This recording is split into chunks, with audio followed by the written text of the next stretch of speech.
Yo tout le monde, bienvenue sur J-Collection. Alors aujourd'hui on va parler de l'épisode 9 de The Promised Neverland Yakusoku no Neba Lando en japonais. Voilà, ça aide ceux qui veulent le titre original, il y en a forcément. Et oui. Vous retrouvez l'épisode évidemment sur Wakanim, lien en description d'une série qui est magnifique. Alors si c'est la première vidéo que vous voyez du sujet, ne vous spoilez pas, vraiment ne vous spoilez pas, allez voir les épisodes dans la description, revenez une fois que vous les avez vus. Vous allez voir, il y a du mindfuck de ouf. Du mindfuck, c'est, pour ceux qui ne savent pas, c'est du retournement de tête. C'est ça, c'est... Et cet épisode en est encore un, puisque c'est parti du coup pour le spoil, alors si c'est pas fait, je t'invite à partir. On débute cet épisode sur les chapeaux de roue, puisque ça reprend le suspense qui avait été installé à la fin de l'épisode 8, à savoir le fait que Isabella, donc la nounou, dise Norman, tu dégages, demain tu sautes. Je résume, mais c'est ça.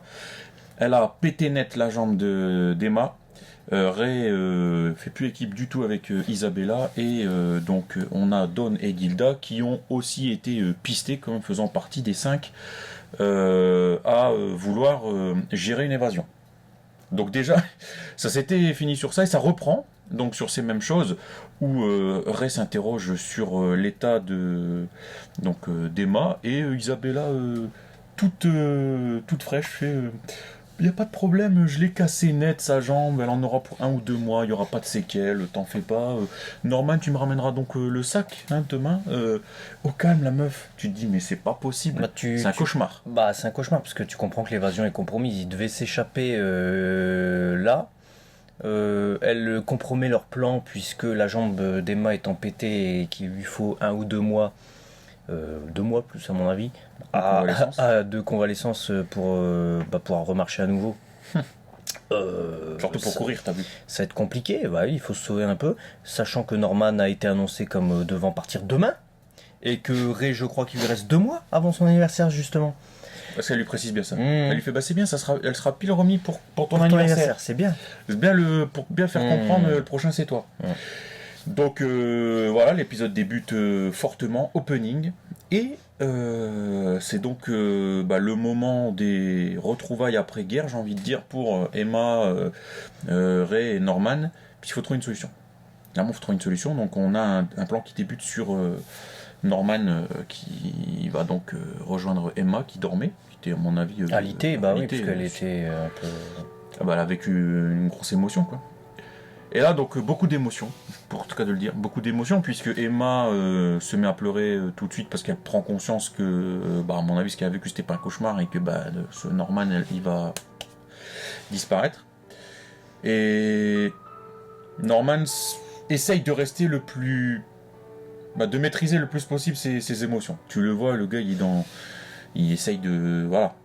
Ça doit être compliqué à vivre quand même d'apprendre que tu vas mourir dans 24 heures et que tu sais pas quoi faire en fait. À ce moment-là, il est totalement dépourvu de solution, mais il doit faire avec et il doit garder le sourire pour Emma puisque vous savez les sentiments qu'il éprouve pour elle. Donc il veut pas tomber dans le larmoyant. Ouais. Je dis ouais parce que ça a encore été l'occasion cette scène de me rendre compte un truc dans l'animé.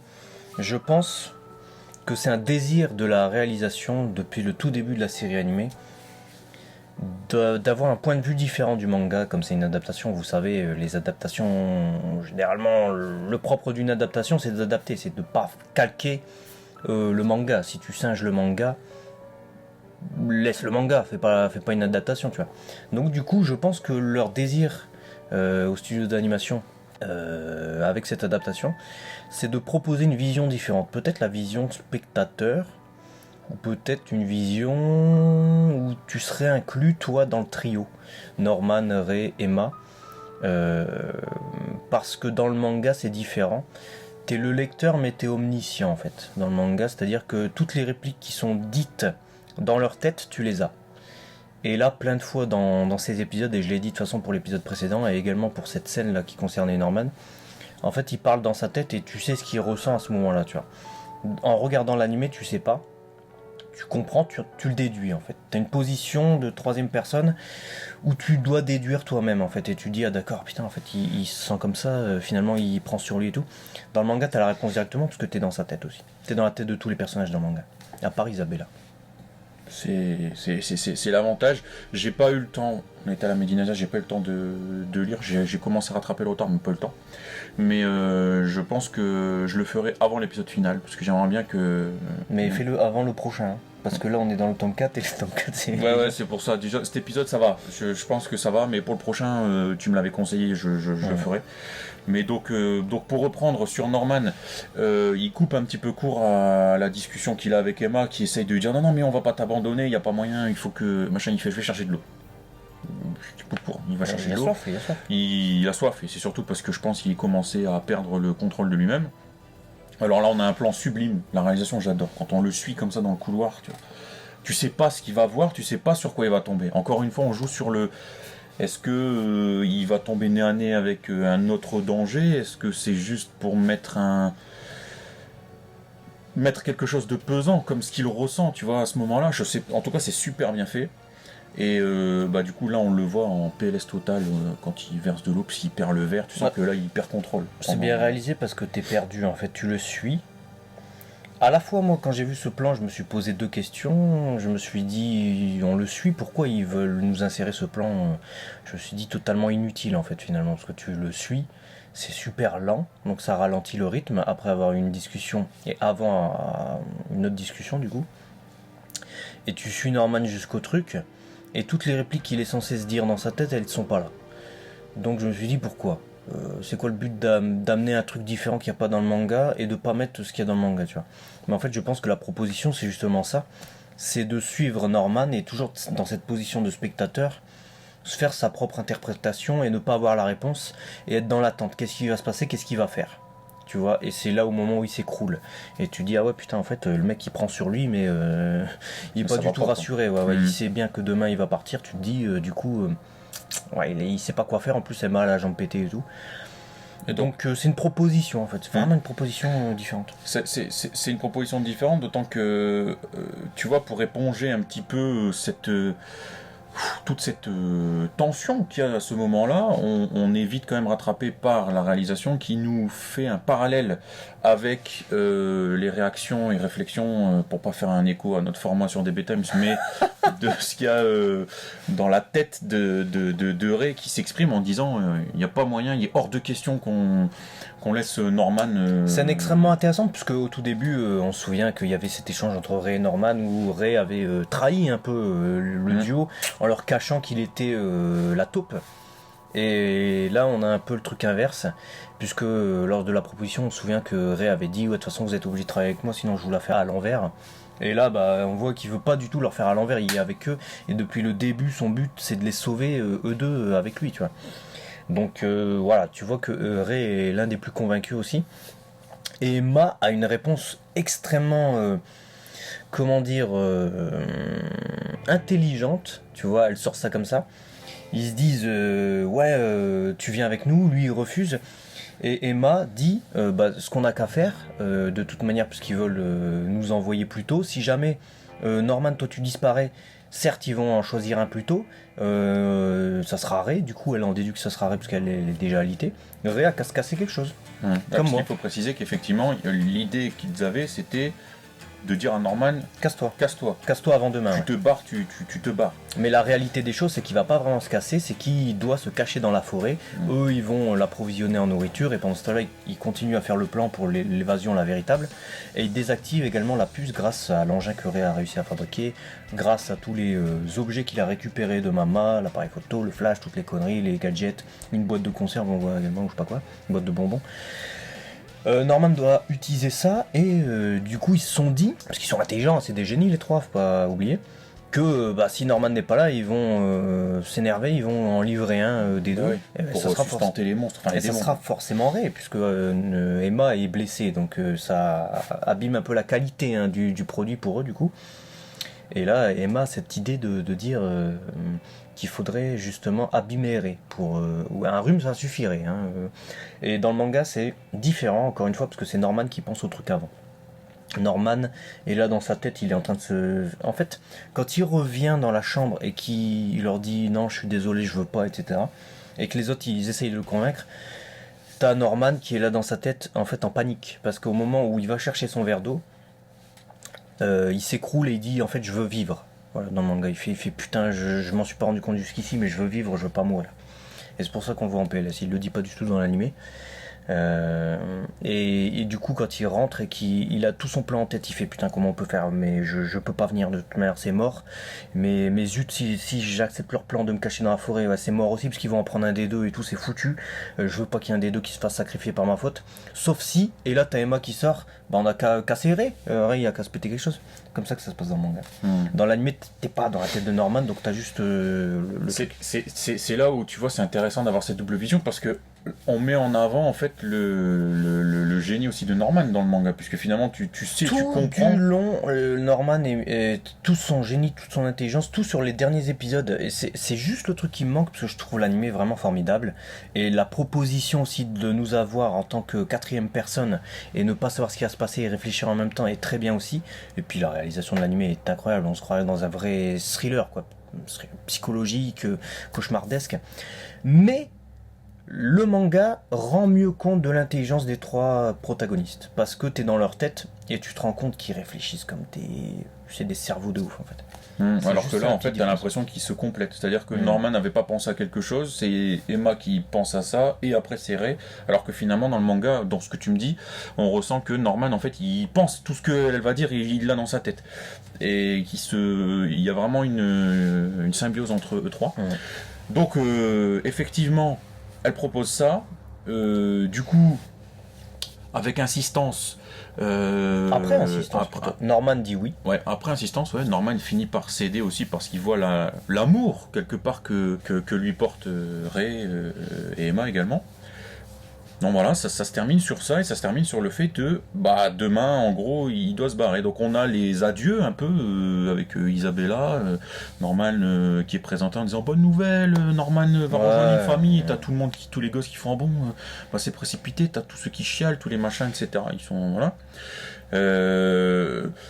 Il y a d'ailleurs un plan, je sais pas si dans le manga c'est comme ça, tu nous le diras, mais il y a vraiment un plan qui est figé avec insistance sur une petite qui pleure vraiment toutes les larmes de son corps en lui disant félicitations, mais tu vois que Norman est touché, et moi, en tant que téléspectateur, à part avoir constaté cette scène, je me dis, ça ne peut que te chambouler profondément, avoir envie de te battre pour les sauver, ces enfants. Tu vois ce que je veux dire? Quand tu les vois pleurer comme ça, tu te sens pas responsable, mais tu dis... je peux pas mourir en fait. J'ai été agréablement surpris qu'ils mettent cette scène dans le manga, elle y est aussi, elle est même un tout petit peu plus insistante.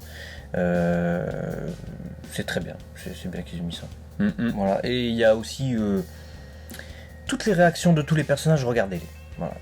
Vous allez avancer dans les épisodes, regardez toutes les réactions des personnages. Il y a Philou encore qui casse la tête aussi.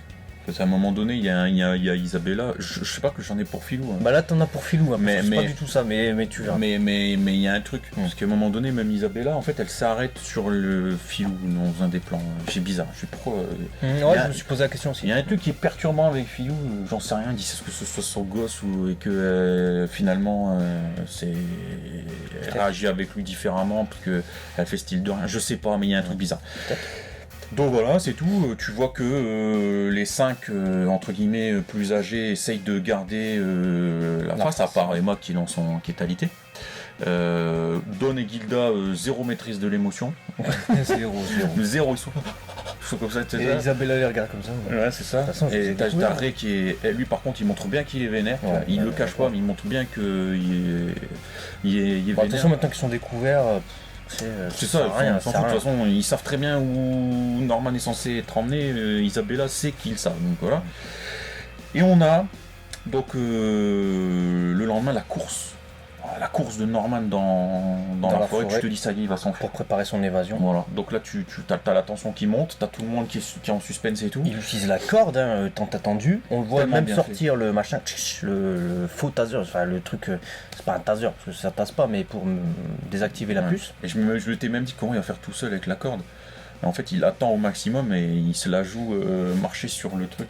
Tu dis, ouais, faut y arriver quand même, faut être athlétique, mais il le fait. Et là, un plan magnifique de la forêt d'après le mur, tu te dis, ça y est, libération, il va se passer un truc.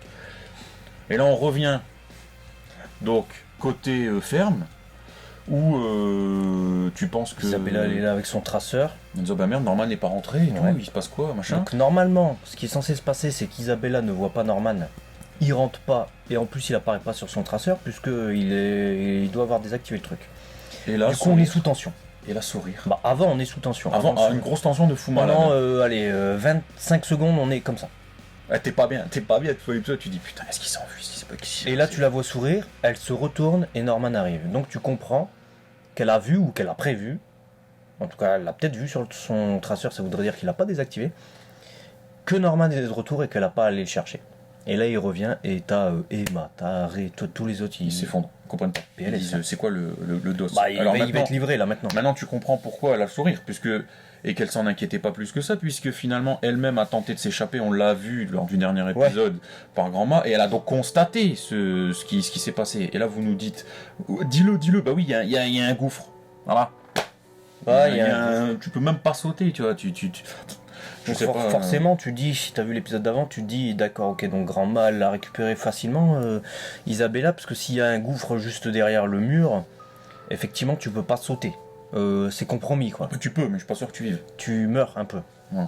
Et ouais, c'est la PLS, l'épisode se termine sur ça. En fait, je m'attendais pas à ce que l'épisode se termine sur ça. Ça couvre toute la première partie du tome 4 de Promised Neverland. Il manque un truc hyper important qu'on a oublié de dire. Ouais, mais... ouais, tu veux dire quoi ? C'est que ça se termine... pas que sur ça, parce que justement, Emma et Ray, en gros, pètent un câble et disent à Norman, t'étais censé t'échapper, qu'est-ce que c'est quoi le bordel ? Et on le voit avancer dans une pièce, se retourner, et en gros, il va leur dire un truc.